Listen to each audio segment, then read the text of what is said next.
Yes dear students, आज का topic रहेगा कैपेसिटर। नेक्स्ट चैप्टर है ये। तो सबसे पहले बात आती है कि जब हम किसी कंडक्टर को चार्ज देते हैं तो उसका पोटेंशियल बढ़ने लगता है। मान लीजिए ये कोई न्यूट्रल चार्ज था, जिसपे वो न्यूट्रल बॉडी थी, न्यूट्रल कंडक्टर था कोई, जिसपे कोई चार्ज नहीं था। अगर हम इस पर बाहर से चार्ज देंगे तो हमें कुछ वर्क करना पड़ेगा और वो वर्क ही इसमें स्टोर हो जाएगा और उस work done per unit charge को हम बोलते हैं पोटेंशियल।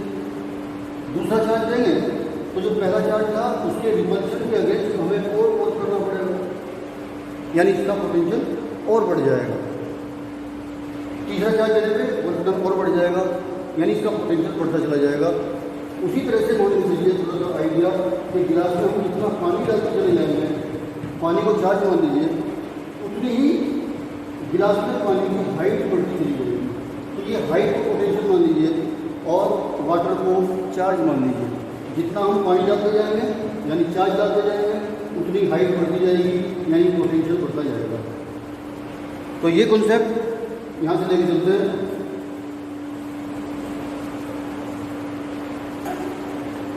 कि जब जैसे हम चार्ज देते हैं किसी कंडक्टर का पोटेंशियल बढ़ता है इस प्रोपोर्शनल रेशियो में, 2:V। हालांकि बोल उल्टा रहा हूँ कि जब ये चार्ज देते हैं पोटेंशियल बढ़ना चाहिए, होना चाहिए था ऐसे। बात एक ही है, लिखने का तरीका थोड़ा चेंज हो गया है। अगर ऐसे लिखता हूँ तो मुझे इक्वल टू का साइन लगाते जाएंगे, यहाँ जो कॉन्स्टेंट रखना पड़ेगा वो मुझे इस तरह से रखना पड़ेगा। चाहे कॉन्स्टेंट सी रखूँ, कोई भी कॉन्स्टेंट है और कॉन्स्टेंट का रेसिप्रोकल भी कोई कॉन्स्टेंट क्वांटिटी आई है, तो ये थोड़ा सा इनकन्वीनियंट है याद रखने के लिए। तो ऐसे लिख सकते हैं Q proportional to V, therefore Q equal to C। C कोई कॉन्स्टेंट है और इस C को हम बोलते हैं कैपेसिटेंस। उस कंडक्टर की कैपेसिटेंस, यहीं से कैपेसिटर का कॉन्सेप्ट आएगा। कैपेसिटेंस यानी कैपेसिटेंस मतलब अगर हम नॉर्मल लैंग्वेज में समझें तो किसी कंडक्टर की कैपेसिटी होती है जितना वो मैक्सिमम चार्ज अपने ऊपर सहन कर सकती है।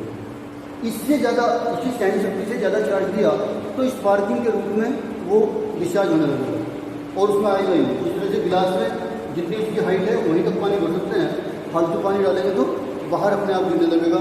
सेम कॉन्सेप्ट यहाँ पे है। तो यही वो कैपेसिटेंस है जो शो करती है कि किसी कंडक्टर की कितनी कैपेसिटी है चार्ज स्टोर करने की। और यहाँ से अगर C की वैल्यू निकाली जाए तो Q/V और Q की यूनिट कूलाम और V की वोल्ट, तो इसकी यूनिट भी कूलाम पर वोल्ट और इस कूलाम पर वोल्ट को साइंटिस्ट के नाम पे नाम दिया गया फैराड। तो 1 फैराड की अगर डेफिनेशन पूछी जाए तो दिस इज Q। 1 फैराड की डेफिनेशन पूछी जाए तो अगर Q और V दोनों की वैल्यू 1 रख दी जाए तो C इक्वल टू 1 फैराड आ जाएगा। तो यानी किसी कैपेसिटर का पोटेंशियल अगर 1 वोल्ट हो जाए 1 कूलाम चार्ज देने पर, तो हम कहते हैं उसकी कैपेसिटी 1 फैराड होगी। 1 फैराड बहुत बड़ी यूनिट है कैपेसिटेंस की। तो डेली लाइफ में हम बहुत छोटी यूनिट इस्तेमाल करते हैं, जैसे माइक्रो फैराड, ऐसे लिखते हैं माइक्रो फैराड।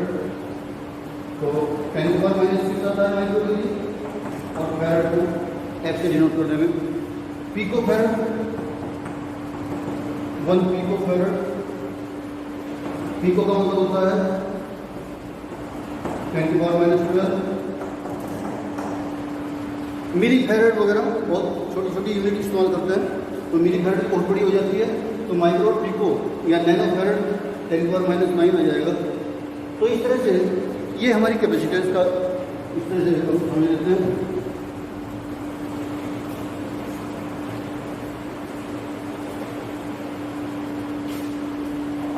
अब कैपेसिटेंस निकालते हैं। Capacitance of an isolated conductor.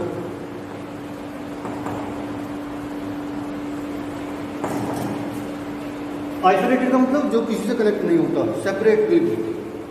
तो वो मान लेते हैं कोई स्फेरिकल, थोड़ा आसान पड़ेगा, आप लोग पहली बार कैपेसिटर पढ़ रहे हैं तो सबसे इजी कॉन्सेप्ट लेके चलते हैं। मान लीजिए कोई स्फेरिकल बॉडी है, कंडक्टर है कोई, और उसे कोई फ्री चार्ज दिया जो इसकी सरफेस पे यूनिफॉर्मली फैल जाता है, एक पोटेंशियल सरफेस बनेगी। इसकी रेडियस अगर r थी तो इसकी कैपेसिटेंस का फॉर्मूला हमें निकालना है। कैपेसिटेंस के फॉर्मूले में हमारा आता है C = Q/V। Q तो हमने दिया है, पता है हमें। अगर हम V कहीं से निकालने में कामयाब हो जाएं तो V की वैल्यू यहाँ रख दी, C का फॉर्मूला हमारे पास आ जाएगा। अब गोस थ्योरम का ये एप्लीकेशन CBSE ने हटा दिया तो पढ़ा नहीं पाए, तो यहाँ सीधा बता देता हूँ कि किसी कंडक्टिंग बॉडी की सरफेस पे जो चार्ज है वो एक्चुअली होता सरफेस पे है, लेकिन बाहर के या सरफेस के किसी पॉइंट के लिए वो ऐसे बिहेव करता है जैसे उसको सेंटर पे रखा हो। जब उसको न्यूमेरिकली हम यूज करेंगे तो उसकी वैल्यू सेंटर पे मानी जाएगी, याद रखेंगे इस बात को। तो ये चार्ज जो मैं कह रहा हूँ यहाँ पे दिया, ये सेंटर पे मानते हुए r डिस्टेंस पे जो सरफेस है इसकी, उस पर पोटेंशियल पहले हम निकाल लेंगे। तो अभी कोई पोटेंशियल की वैल्यू आती है, कल डेरिवेशन हुआ था, V = 1/4πε0 Q/R। Actually 0 stand for vacuum, 0 stand for vacuum. अगर वैक्यूम नहीं है तो केवल एप्सिलॉन, तो फिलहाल वैक्यूम। तो हम जानते हैं इस स्फेरिकल बॉडी की सरफेस पे पोटेंशियल है, ये चार्ज हमने दिया है Q, तो इसकी कैपेसिटेंस आ गई C = Q/V में V की वैल्यू रख देंगे 1/4πε0 Q/R। Q से Q कैंसिल हो जाएगा और 4πε0R ऊपर पहुंचेगा, तो C की वैल्यू आ गई 4πε0R। बहुत इजी फॉर्मूला आया। 4πε0 तो कॉन्स्टेंट वैल्यू है और R इसकी रेडियस है, तो चार्ज की भी जरूरत नहीं रही। तो किसी भी स्फेरिकल बॉडी की अगर रेडियस पता चल जाए तो उसकी कैपेसिटेंस निकाल सकते हैं, ठीक है। इसकी यूनिट वही फैराड हो जाएगी। अब यहाँ से तुरंत दिमाग में स्ट्राइक किया कि अपनी अर्थ भी तो एक स्फेरिकल बॉडी मानी गई है, तो अगर अर्थ की कैपेसिटेंस हम निकालें तो यहाँ पे अर्थ की रेडियस रखते हैं, उसकी कैपेसिटेंस आ जाएगी। तो देख लेते हैं एक because radius of earth R = ठीक है 6.4 × 6 मीटर। तो R की वैल्यू एनकेएस सिस्टम है तो मीटर में कन्वर्ट करके लिखेंगे 6400 किलोमीटर।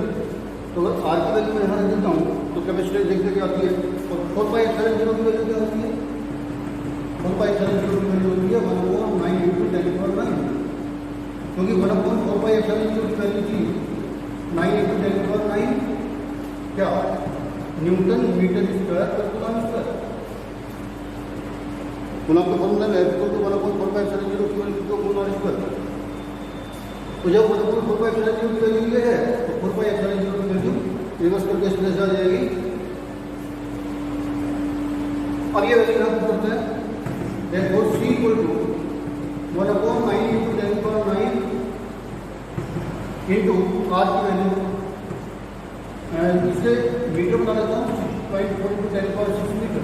एनकेएस सिस्टम में न्यूटन एनकेएस सिस्टम यूनिट की यूनिट होती है, इसकी वैल्यू दिए नहीं, न्यूटन मीटर स्क्वायर पर कूलम स्क्वायर जो लिखा था अभी, तो यहाँ मीटर में लेके चलेंगे तो किलोमीटर में नहीं ले सकते इस यूनिट को, मीटर में लेंगे, एनकेएस सिस्टम में कन्वर्ट करना है। तो यहाँ पर लिखता हूँ 6.4 × 10⁶, और इसको जब कैलकुलेट करेंगे तो वैल्यू कुछ 10⁻³ इस तरह से आएगी, और करीब करीब 0.7 समथिंग आ जाएगी। हाँ, यानी 0.7 मिली फैराड, 10⁻³ को मिली कह सकते हैं, तो इतने मिली फैराड। तो अर्थ की खुद की कैपेसिटेंस भी 1 फैराड नहीं है, 1 मिली फैराड के आसपास आई, बहुत छोटी यूनिट है। अगर इसको मैं 0.711 तक आ जाएगा शायद ये,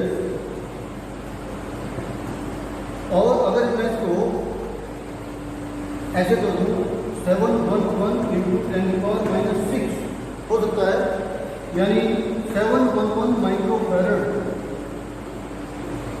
पूरी अर्थ की कैपेसिटेंस इतनी छोटी वैल्यू की है 711 माइक्रोफैरड। एक नंबर में कभी कभी मल्टीपल चॉइस में क्वेश्चन आ जाता है। तो एक माइक्रोफैरड कितनी बड़ी यूनिट हो सकती है कैपेसिटेंस की, वो यहाँ से हमें आइडिया लग जाएगा। कभी कभी क्वेश्चन क्या आ जाता है कि क्या हम 1 फैरड के कैपेसिटर को अपने घर की अलमारी में रख सकते हैं। तो यहाँ से भी आइडिया मिल जाएगा कि अर्थ की खुद की कैपेसिटेंस माइक्रोफैरड में है, तो 1 फैरड का कैपेसिटेंस का कंडक्टर तो कितने बड़े साइज का होगा। फिर भी एक बार साइज का आइडिया ले लेते हैं।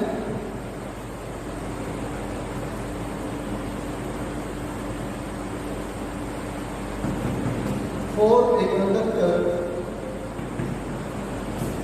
ऑफ 1 फैरड, 1 फैरड कैपेसिटेंस के कंडक्टर के बारे में जानकारी लेते हैं क्या होता है। तो सी की जगह लिखता हूँ 1, 4πε0 की वैल्यू 1/9 × 10⁹ और यहाँ से रेडियस निकाल देता हूँ कितनी आएगी। तो देखो रेडियस आती है 9 × 10⁹ मीटर। जिस कंडक्टर की कैपेसिटेंस हम 1 फैरड कह रहे हैं उसकी रेडियस आती है 9 × 10⁹ और अर्थ की रेडियस क्या है